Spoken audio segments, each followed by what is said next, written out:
pruebas de laboratorio. Solamente con signos y síntomas no vamos a poder determinar una infección por VIH. Y es muy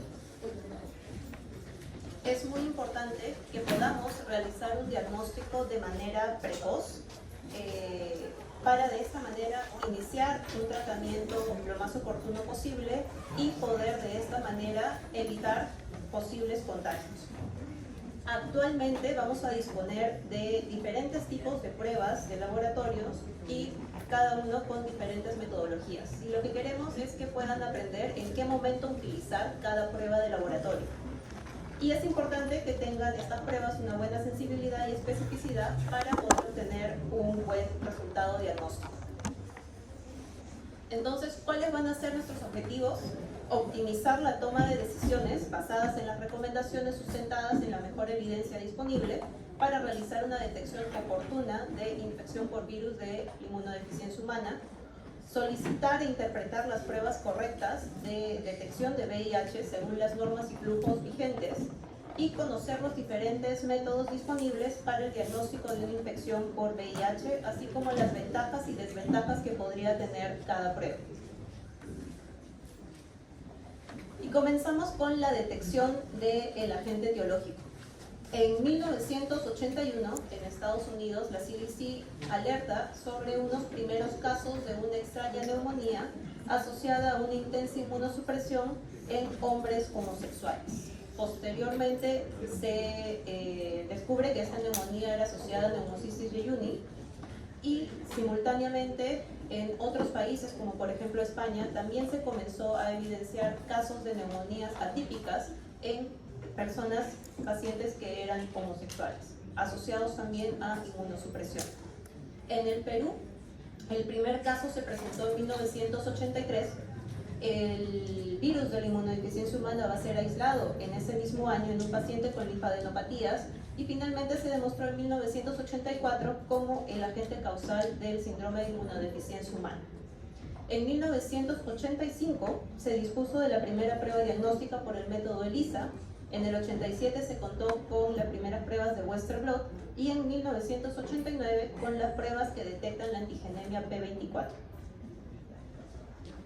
¿Y cuál es el agente etiológico? El virus de la inmunodeficiencia humana, que va a pertenecer al género lentivirus y a la familia Retroviridae. El VIH se va a clasificar en dos tipos. Va a haber un VIH tipo 1 y un VIH tipo 2. Según la homología genética, el VIH tipo 1 se va a subdividir en 4 grupos. El grupo M, grupo N, grupo O y grupo P. El grupo M se encuentra distribuido a nivel mundial y se va a subdividir en 9 subtipos: A, B, C, D, F, G, H, J y K, con una diferencia aproximada de 35% en la secuencia de aminoácidos de cada uno.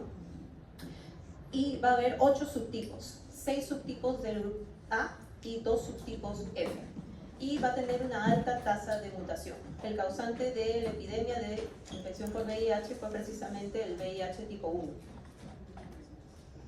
¿Y cuál va a ser la estructura viral? El VIH es un virus esférico, como podemos ver en la imagen, de un tamaño aproximado de entre 100 a 120 nanómetros de diámetro. Va a poseer una estructura fosfolipídica que va a provenir de la membrana de la célula huésped, en donde se van a anclar estructuras glicoproteicas transmembranas como es el GP41 y cuya zona externa va a estar limitada por glicoproteínas de superficie viral como puede ser el GP120. En el interior, en la envoltura, vamos a poder ver que está la proteína de matriz P17 que va a servir de sostén para la cápside icosaédrica que va a contener el P24, la cual va a proteger el material genético viral constituido por 2 hebras de ARN idénticas unidas por puentes de hidrógeno, más las enzimas necesarias para la replicación viral, que es la integrasa, la proteasa y la transcriptasa inversa. Es importante que se acuerden de esas estructuras sobre todo, porque lo vamos a ver en varias diapositivas después y va a ser también parte de nuestras pruebas de laboratorio. Y acá tenemos la estructura y genoma viral y las diferencias que hay entre el VIH tipo 1 y el VIH tipo 2. Sobre todo proteínas del gen HEMP. En VIH tipo 1 vamos a tener a la GP160, GP120, GP41, En VIH tipo 2 vemos que cambian, va a tener GP140, GP105, GP36. El gen GAG va a tener P55, P24, P17, VIH tipo 1. En VIH tipo 2 tenemos P15, P26, P55. Vemos que el P55 se comparte en ambos virus de VIH. Y proteínas de Engel-Pol tenemos al P68, P34, P12. Y en VIH tipo 2, P64, P34 y P11. Estas diferencias van a ser importantes, como les mencionaba, en la detección de las pruebas de laboratorio. Y los principales genes van a ser los tres primeros que hemos mencionado. El gen M de la envoltura va a codificar las glicoproteínas que se encuentran en la envoltura viral, como la GP41, GP120. El GAG va a codificar proteínas estructurales como el P6, P7, P24 y además la proteína de matriz P17. Y el POL va a codificar una serie de proteínas que se va a encargar de la replicación del genoma viral, entre ellas las enzimas necesarias, transcriptasa inversa, proteasa y la integrasa. Y acá empieza lo que es el ciclo de vida, por así decirlo, del virus del VIH. Esta etapa de replicación, pueden ver que tiene varias etapas. Cada una de estas etapas va a ser crucial en la replicación del virus del VIH. Es por eso que cada una de las etapas puede ser una diana potencial de algún tratamiento antirretroviral. Si podemos detener la replicación en alguna de las etapas, podemos detener la replicación total del virus. Y todo va a iniciar aquí, en el ingreso del virus a una célula diana susceptible, como puede ser un linfocito CD4. En esta primera etapa, en la cual el virus entra a la célula huésped, para que ocurra la entrada del virus se va a necesitar la presencia de receptores en la membrana celular, como son los receptores CD4 y los correceptores CCR5 y el CXCR4. Estos receptores lo que van a hacer es interactuar con los complejos proteicos que están en la envoltura viral, como es la proteína GP120 y la proteína transmembrana GP41. Estos receptores deben estar presentes para que permitan el ingreso de este virus. Entonces tenemos acá el virus del VIH que se va acercando a nuestra célula huésped. El GP120, proteína que está en la envoltura viral, se va a juntar con el receptor CD4. Este proceso se va a llamar acoplamiento, el cual va a hacer que los correceptores se unan. Al unirse estos correceptores, lo que va a ocurrir es un cambio constitucional en el GP120. Este cambio constitucional lo que va a permitir es que el GP41, que es transmembrana, pueda insertar el extremo hidrofóbico en la membrana celular. Al haber insertado el extremo hidrofóbico, va a permitir replegarse en sí mismo, permitiendo la fusión de las membranas y el ingreso del virus hacia la célula. Una vez que la cápside ingresa hacia la célula, va a liberar el material genético, el ARN y las proteínas necesarias para la replicación viral. Entonces, acá en este esquema, todo va a iniciar en este punto, con la transcriptasa inversa, que va a tener dos extremos catalíticos, la ribonucleasa H y la polimerasa. En este punto, la cadena de RNA viral se va a transcribir en una doble hélice mixta de DNA-RNA. La ribonucleasa H lo que va a hacer es degradar el RNA y la polimerasa va a completar la cadena de DNA faltante. En este punto entra a trabajar la integrasa. La integrasa lo que va a hacer es escindir los extremos 3' de esa cadena de DNA y va a ingresar el DNA a la célula huésped. De esta manera la célula del huésped va a contener el material genético viral. Una vez que hay la activación celular, va a haber transcripción de ese ADN proviral en ARNs mensajeros. Y estos ARNs mensajeros van a migrar hacia el citoplasma de la célula. En el citoplasma se van a encontrar también partículas necesarias para formar nuevamente los viroles, las partículas de VIH.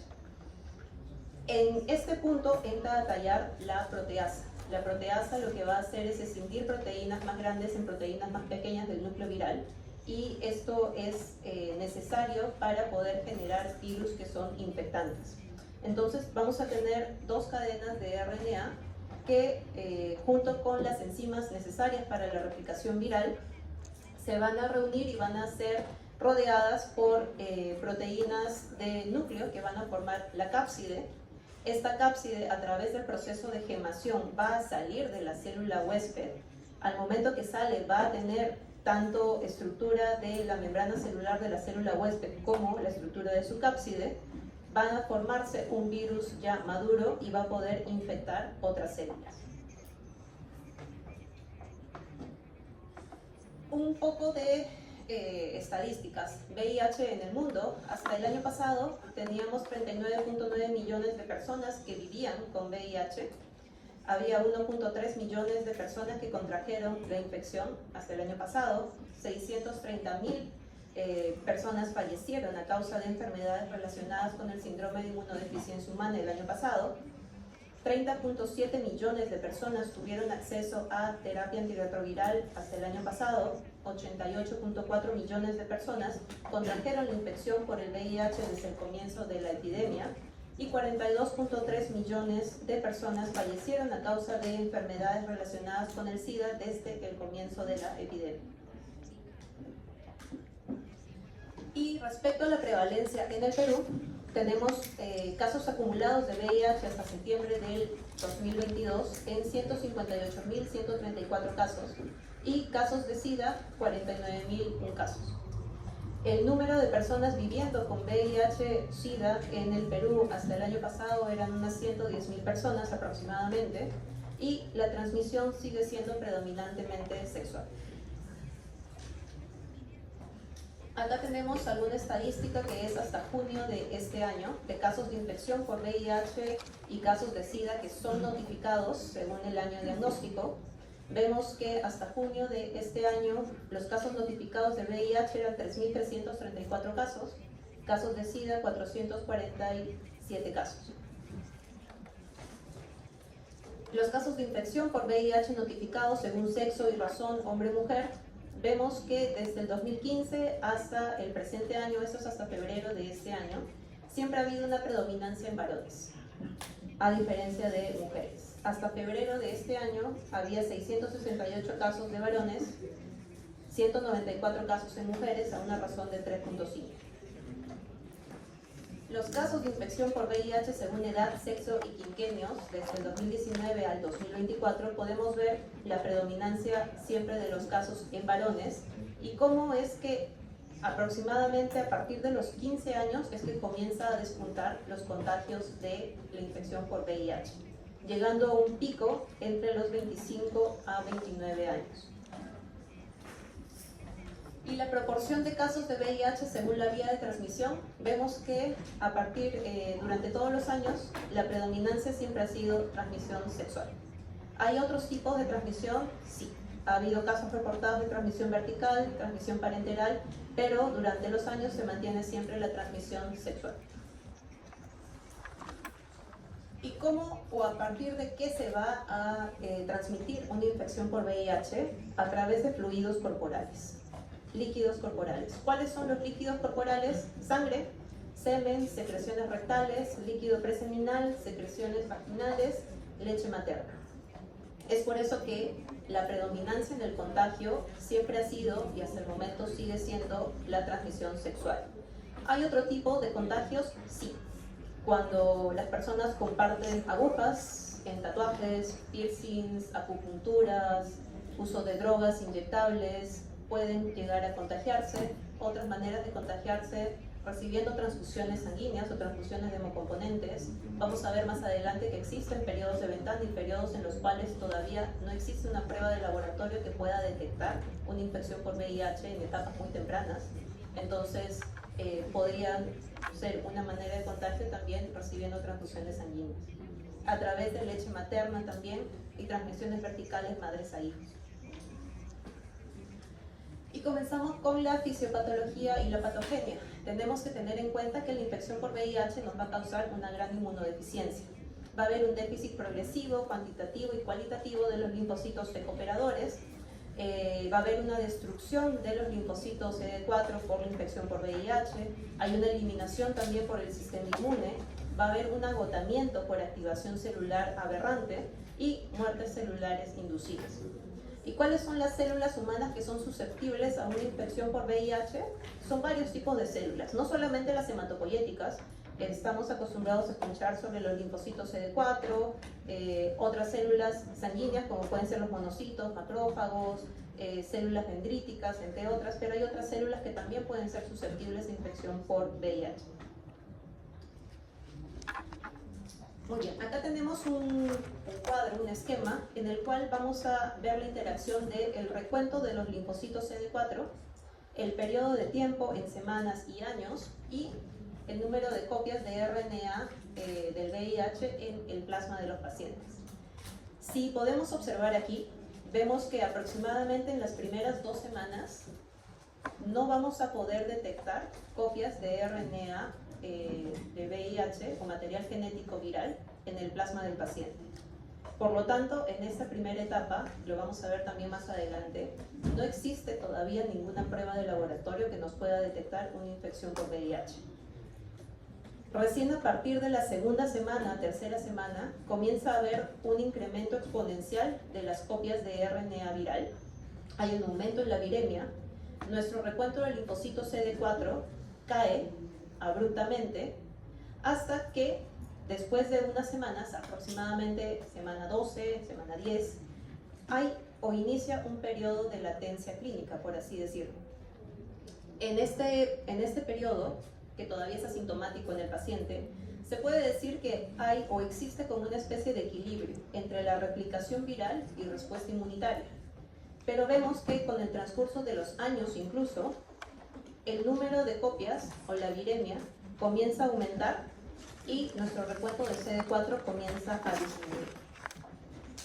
Cuando llega un punto en el que el sistema inmune se agota y deja de producir o hay demasiada destrucción de nuestros linfocitos, vemos cómo empieza a incrementar nuevamente, exponencialmente, la viremia y el número de copias de RNA en plasma del paciente. Y es precisamente en este punto que recién comenzamos a tener algunos signos y síntomas, enfermedades oportunistas, y si no se llega a tratar o diagnosticar a tiempo al paciente, llega a la muerte. Este sería el estadio SIDA, el síndrome de inmunodeficiencia humana. Entonces vamos a tener una infección primaria y diseminación. El ingreso del virus va a ser usualmente a través de mucosas, ya sea por alguna lesión existente o a través de células de la lámina propia, como pueden ser linfocitos, células plasmáticas, macrófagos, eosinófilos, que forman parte usualmente del sistema GAL, que es el sistema inmunitario asociado a mucosa. Acuérdense que el sistema GAL va a constituir aproximadamente el 50% de nuestro sistema inmunitario. Es la primera línea de defensa en el tracto gastrointestinal, que es una de las barreras más permeables del organismo y es la que está en contacto con la mayor cantidad de gérmenes. Este contacto alto con gérmenes genera un ambiente propicio para que en el sistema GAL exista unos linfocitos de memoria que van a ser unas dianas perfectas para la replicación viral y la infección por VIH. La infección entonces inicia usualmente primero atacando linfocitos CD4 que se van a encontrar en mucosa. Posteriormente, las células dendríticas también van a ayudar a transportar este virus, ya sea a linfocitos CD4 que están circundantes o llega incluso hasta ganglios linfáticos y se produce nuevamente un brote intenso de viremia. Acá tenemos parte del sistema GAL, sistema inmunitario asociado a mucosa, que está compuesto de diferentes tipos de células, sin embargo, tiene una gran cantidad de linfocitos CD4 de memoria. En este punto, una vez que ingresa el virus a mucosas y parte del sistema GAL, comienza a haber una replicación exponencial del virus, que lo vimos en el esquema anterior, y una eliminación bastante importante de esos linfocitos CD4. ¿Y cuáles son los TH17? Los TH17 son los linfocitos que forman parte del sistema GAL, que van a expresar en su membrana celular los correceptores CXCR4 y el CCR5. Ellos son los que van a regular la hemostasia de la respuesta innata y adaptativa de la flora intestinal, y al tener en su membrana estos correceptores, van a ser los primeros blancos de una infección por VIH. Acá en esta imagen vamos a resumir todo el proceso de replicación del VIH. El virus usualmente va a ingresar a través de la lámina propia, acuérdense, usualmente transmisión sexual. Las primeras células diana van a ser los linfocitos CD4, algunas células dendríticas que pueden estar presentes en la lámina propia, que es parte del GAL. Estas infecciones en estas células van a llevar a infecciones a linfocitos también CD4 cercanos. Comienza a haber una diseminación del virus, comienza a despuntar la viremia, hay una destrucción importante, una destrucción masiva de los linfocitos CD4 que han sido infectados. Como hay una destrucción masiva en este punto, acuérdense que dijimos que el tracto gastrointestinal era una de las barreras más permeables que existe en el cuerpo, uno de los lugares que contiene la mayor cantidad de gérmenes. Por lo tanto, la afectación al sistema GAL hace que se active más el sistema inmunitario, no solamente por la infección de VIH, sino también por la presencia de otros gérmenes que podrían estar aprovechándose de esta destrucción masiva de CD4.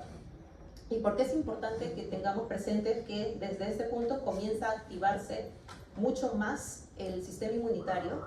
Porque en el tiempo el virus se va a diseminar no solamente a las células circulantes CD4, sino va a llegar a tejido linfoide.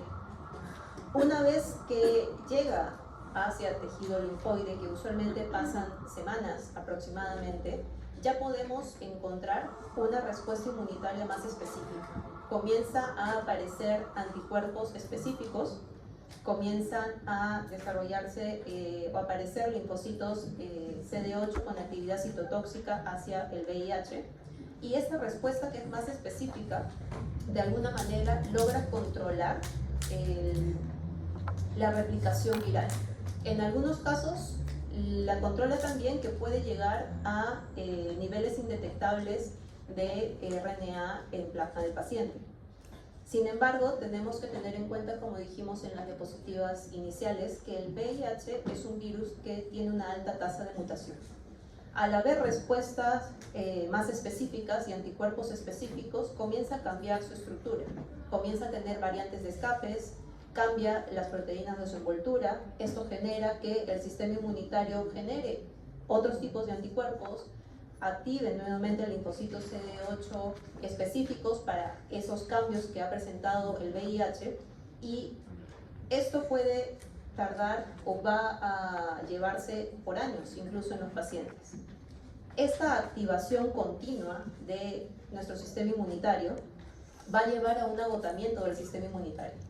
Llega un momento en el que comienza a haber activaciones aberrantes del linfocito CD4, activaciones aberrantes del linfocito CD8, comienza a liberarse células inmaduras al tracto sanguíneo, y este envejecimiento precoz del sistema inmunitario y el agotamiento del sistema inmunitario lo que va a hacer es que comience a despuntar nuevamente la replicación viral, comienza a aumentar nuevamente la carga viral en plasma y comienza a disminuir la producción de los linfocitos CD4 y otras células del sistema inmunitario. Entonces tenemos una infección que va a ser crónica y persistente. Va a haber una replicación continua, se mantienen durante todo el proceso altos grados de replicación viral. En algún momento va a haber evasión del sistema inmunitario con la replicación sostenida y las mutaciones y recombinaciones que va a tener el virus de VIH, asociado a una tasa elevada de la replicación. Va a haber una pérdida de respuesta del sistema inmune regulada por los linfocitos CD4, y los mismos linfocitos CD4 se van a convertir en reservorios virales persistentes. Entonces vamos a tener una etapa de infección aguda en el que no vamos a poder detectar anticuerpos, En algunos pacientes mencionan que entre la semana 2 y 4 presentan síntomas similares a la gripe, como pueden ser fiebres, malestar general, diarreas, dolores de cabeza, malestar en cuerpo. Sin embargo, esto no es específico de todos los pacientes que se infectan con VIH. Y en la fase aguda va a haber propagación del VIH y el aumento exponencial de la carga viral. En el periodo sintomático de latencia no vamos a tener ningún síntoma externo. Va a haber una declinación gradual en el tiempo de los linfocitos CD4 y también va a disminuir el pico que apareció en la primera infección de VIH. Hasta que llegamos al estadio SIDA, que es el estadio terminal del síndrome de inmunodeficiencia humana, en el cual ya vamos a ver infecciones oportunistas en nuestro paciente, vamos a tener o evidenciar ya anticuerpos y una disminución de los linfocitos CD4. ¿Y cuáles van a ser las manifestaciones clínicas en el estadio SIDA? Casi todas las que vemos aquí. La mayoría, infecciones oportunistas. Puede haber reactivaciones de infecciones por virus que ya podría haber tenido el paciente, virus herpes, citomegalovirus, herpes virus, Epstein-Barr, entre otros. Puede haber infecciones por hongos, meningitis criptococócica, puede haber infecciones por hongos, micetomas en pulmón, puede haber presencia de cándidas orales o en tracto gastrointestinal, tuberculosis extrapulmonares, neoplasias como sarcoma de Kaposi, entre otras manifestaciones. ¿Y cómo vamos a hacer el diagnóstico de una infección por VIH? Vamos a tener pruebas serológicas directas que van a buscar antígenos, como puede ser el antígeno P24.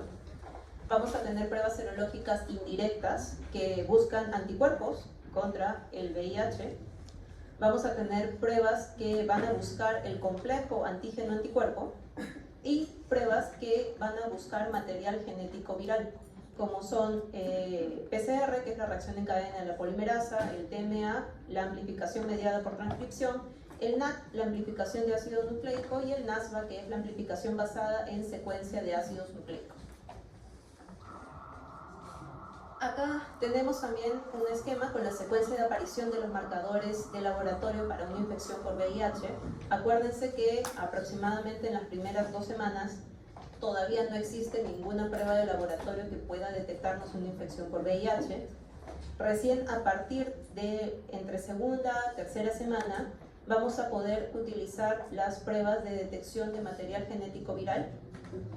A partir de segunda, tercera semana podemos empezar a detectar material genético viral. Las siguientes pruebas que podemos utilizar en el tiempo, a partir de probablemente la tercera semana, va a ser los ELISAs de 4ª generación. Después vamos a poder utilizar los ELISAs de 3ª generación, ya entre la tercera y 4ª semana. Los ELISAs de 2ª generación van a ser efectivos en identificar una infección por VIH llegando casi a los 40 días de infección, y los de 1ª generación usualmente de los 50 días en adelante. Entonces, nuestra primera prueba de laboratorio, o la prueba que va a poder detectar de manera más pronto una infección por VIH, son las que detectan material genético viral. Acá tenemos de manera más práctica los marcadores de infección por VIH en la sangre. El primero, que va a detectar material genético viral. Después, las pruebas que van a detectar, por ejemplo, la antigenemia P24.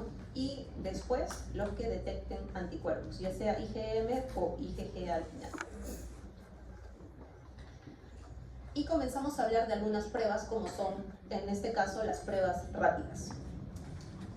Las pruebas rápidas vamos a utilizarlas usualmente en mujeres, por ejemplo, que están en proceso de finalizar embarazo o que ya estén en trabajo de parto y que no han sido testeadas para VIH antes, no han llevado un buen control prenatal, nunca les han hecho una prueba de VIH. En este caso, antes que den a luz, se les debe hacer una prueba rápida.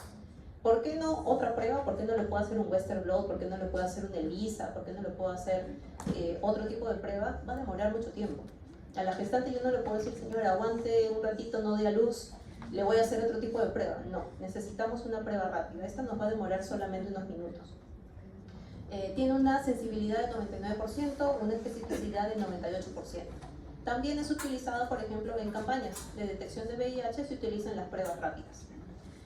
Según la norma técnica, el 097, si un test ha salido positivo, se tiene que proceder a ratificar nuevamente con otra prueba rápida, de preferencia con una metodología distinta, para poder confirmar un diagnóstico de VIH y posteriormente una prueba confirmatoria. Si no tenemos un segundo test de prueba rápida con diferente metodología, podemos utilizar ELISAs de tercera o de cuarta generación, porque son considerados pruebas de tamizaje. Acá tenemos un ejemplo de lo que son los test de pruebas rápidas, como es el Core Test para VIH tipo 1 y VIH tipo 2. Es una prueba cualitativa. La metodología es inmunocromatografía, porque se pintan acá líneas en el test. No sé si alguna vez han visto, son cartuchitos blancos. La tira de membrana de este test va a estar recubierto con GP41, el P24 y GP36, que es de VIH tipo 2. Estos dos son de VIH tipo 1. La sangre y el conjugado se van a mover a través de la membrana cromatográfica hacia la región T, que es esta de acá, y el dispositivo va a tener números 1, 2 y el C, que es control. Cuando decimos que un test de prueba rápida es positivo, cuando están presentes anticuerpos frente a VIH tipo 1, VIH tipo 2 y aparecen las bandas coloreadas tanto en C como en T. Este vendría a ser un test de prueba rápida positivo. Negativo, cuando pinta el extremo C, que es el extremo control, y el extremo T no aparece ninguna banda. ¿Y qué pasa si no aparece ninguna banda, ni en el extremo C ni en el extremo T? No podemos decir que esta prueba es negativa, esta prueba es inválida. Así haya pintado una banda en el extremo T, que en teoría significaría que hay presencia de GP41 o P24 o GP36. Si no pinta una banda en el C, que es la banda de control, esta prueba es inválida. No podemos decir que es positivo.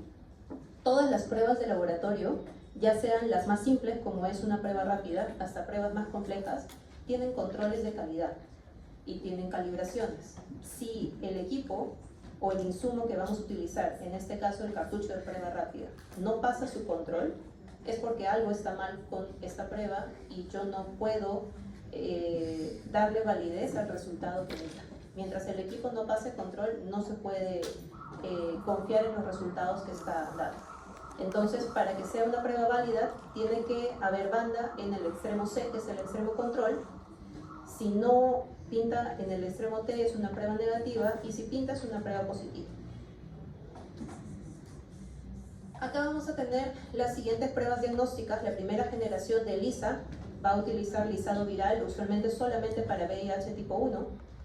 La segunda generación de ELISA ya va a tener péptidos sintéticos, tanto de VIH tipo 1 como de VIH tipo 2. La tercera generación va a tener los péptidos sintéticos VIH tipo 1, VIH tipo 2, proteínas recombinantes y detección del grupo O y del grupo M. Y la cuarta generación va a tener también la detección de antígeno P24. Acá tenemos un ejemplo de cómo se realiza una ELISA de primera generación. Tenía una sensibilidad limitada, tenía problemas de reactividad cruzada, y recuerden que solamente detectaba VIH tipo 1. En la segunda generación ya detectaba VIH tipo 1 y VIH tipo 2, mejoraba la sensibilidad a comparación de la primera generación, mejoraba la especificidad, sin embargo todavía tenía demora del resultado. En la tercera generación detecta igual VIH tipo 1, VIH tipo 2, detecta también presencia de anticuerpos IgM y IgG, y tiene una detección más temprana que segunda y primera generación. Y el ELISA de cuarta generación va a detectar, aparte de todo lo mencionado anteriormente, el antígeno viral P24, y tiene una detección mucho más temprana que las anteriores generaciones. Y como toda prueba de laboratorio, podemos tener falsos negativos y podemos tener falsos positivos. ¿Qué nos puede dar un falso negativo en pruebas de VIH? como dijimos en un inicio, fases iniciales de la infección. En las fases iniciales no existe prueba de laboratorio todavía que nos vaya a detectar infección por VIH. Si hacemos una prueba en una fase muy precoz, nos va a salir negativo y no necesariamente el paciente no tiene infección por VIH. En estadios finales de la infección también hay tal agotamiento del sistema inmune, tal envejecimiento del sistema inmune, que simplemente ya no va a producir anticuerpos y no va a haber anticuerpos que puedan detectar. Cuando el paciente está en tratamiento inmunosupresor, como por ejemplo contra Colimus o algún otro inmunosupresor, puede darnos falsos negativos. En pacientes trasplantados de médula ósea, pacientes con hipogamaglobulinemia, también podrían darnos falsos negativos. ¿Y qué nos podría dar falsos positivos? Si dejamos una muestra expuesta al sol, se degrada esa muestra y si la procesamos en el equipo podría darnos un falso positivo. Errores en identificación de las muestras también va en ambos, tanto falsos negativos como falsos positivos. Sus pacientes, si en algún momento van a tomar muestras ustedes, no son números de cama, no son diagnósticos, porque ha pasado en algún momento en los hospitales que le tenían que tomar la prueba de VIH a la cama 250, pero el paciente de la cama 250 se lo llevaron a radiografía, subieron a otro paciente y ustedes le tomaron muestra a la cama 250, pero no era el paciente al que querían tomarle muestra. Y van a tener un resultado que no le corresponde al paciente que necesitaba la prueba de VIH. Y lo mismo puede pasar en falsos negativos.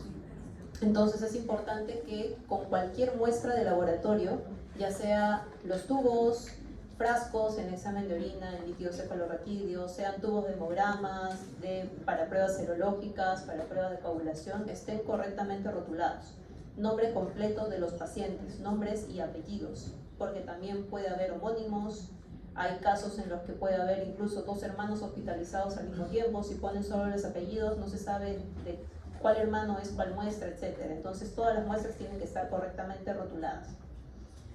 Si la muestra se hemoliza por algún motivo o tiene aspecto lipídico, altas concentraciones de lípidos en suero, contaminación microbiana de ese suero también nos podría dar falsos positivos. En pacientes que son multíparas y con algunas hepatitis alcohólicas, por ejemplo, también podría darnos falsos positivos. ¿Y cuáles van a ser nuestras pruebas confirmatorias para un diagnóstico de VIH? La que más utilizamos es el Western blot, que es el inmunoelectrotransferencia.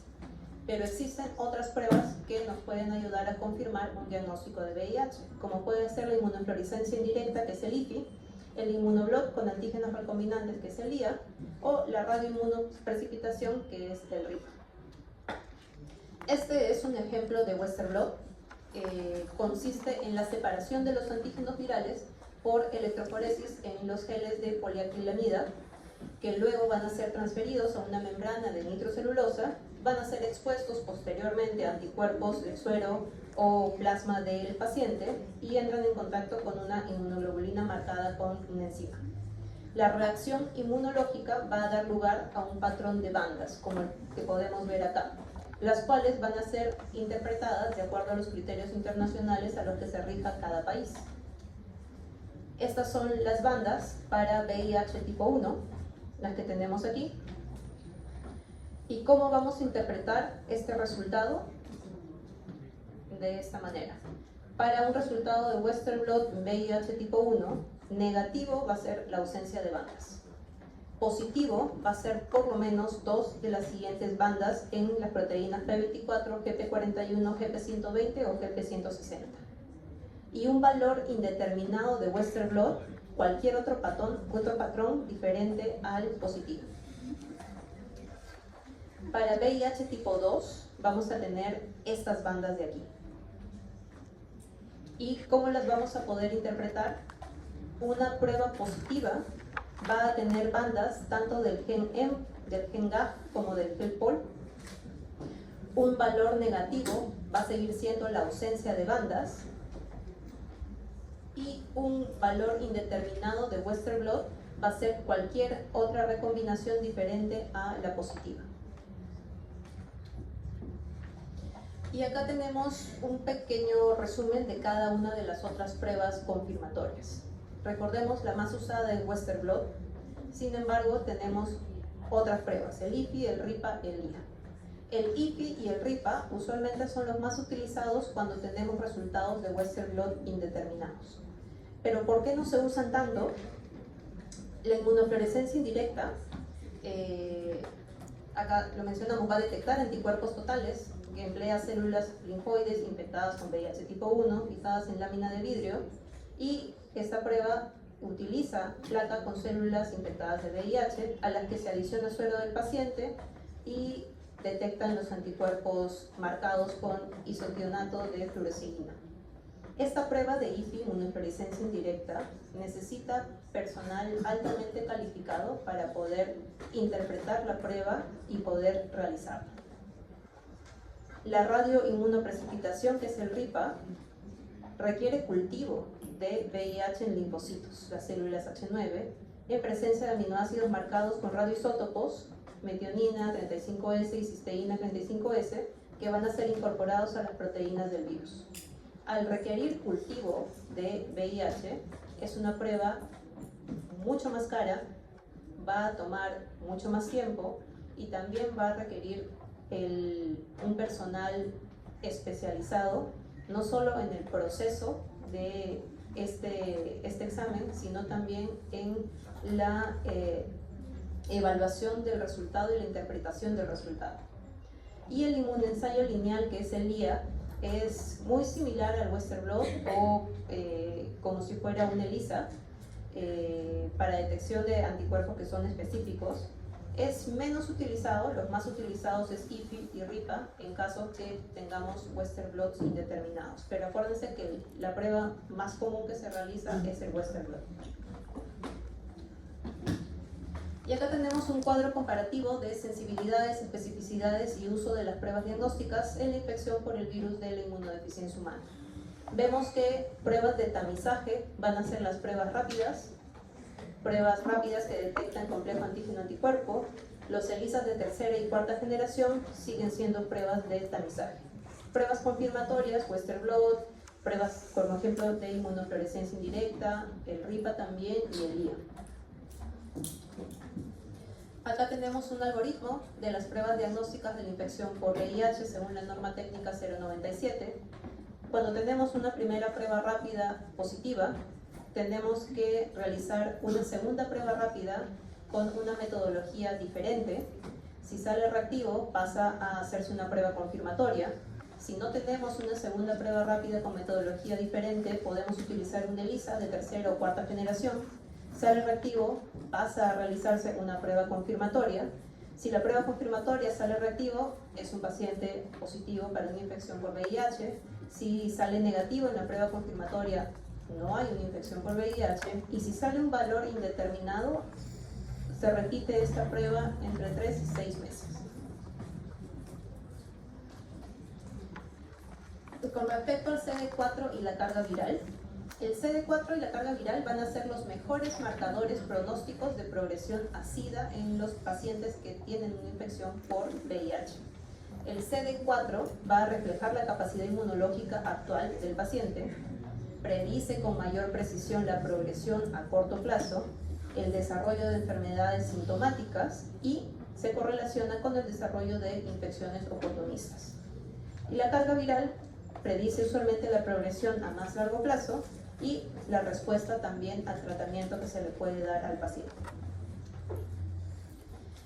Y por último, la infección por VIH en recién nacidos. Va a haber transferencia transplacentaria de los anticuerpos maternos, que son de tipo IgG, y pueden estar presentes en los niños hasta los 18 meses de vida. Por lo tanto, el diagnóstico antes de esta edad debe realizarse exclusivamente a través de ensayos virológicos que detecten carga genética viral, ya sea RNA plasmático o DNA proviral. Si utilizamos otra prueba, como puede ser detección de antígeno P24, va a tener una muy baja sensibilidad, de 8 a 32%. La sensibilidad de pruebas que detectan material genético viral a menos de 48 horas de vida va a ser menor al 40%. Durante la segunda semana de vida aumenta a un 93%. y ya hacia los 28 días de vida va a alcanzar un 96% con una especificidad de 99%. Entonces acuérdense, en niños, en recién nacidos, tenemos que utilizar, si queremos hacer un diagnóstico de VIH, pruebas que detecten material genético viral.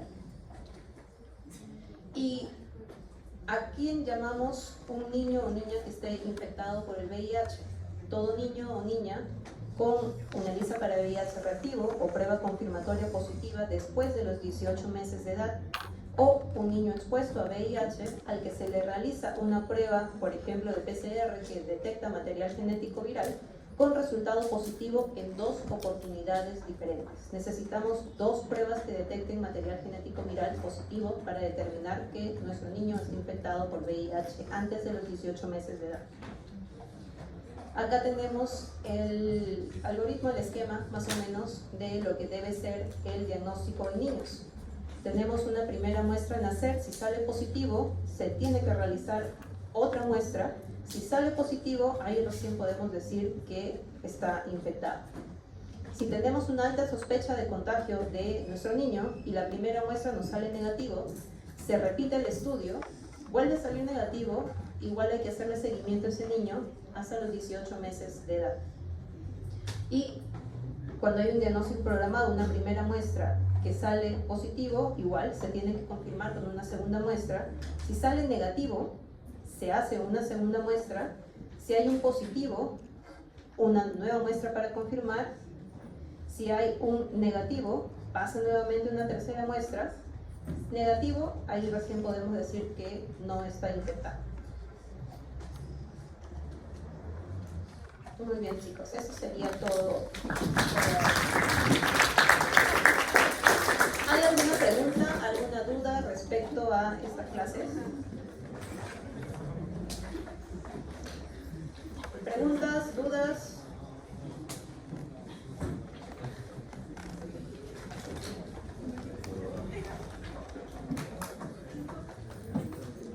¿En quiénes van a usar más las pruebas rápidas? Embarazadas, que estén a punto de terminar gestaciones o que ya estén en trabajo de parto. ¿Qué podría darles un falso negativo en las pruebas de VIH?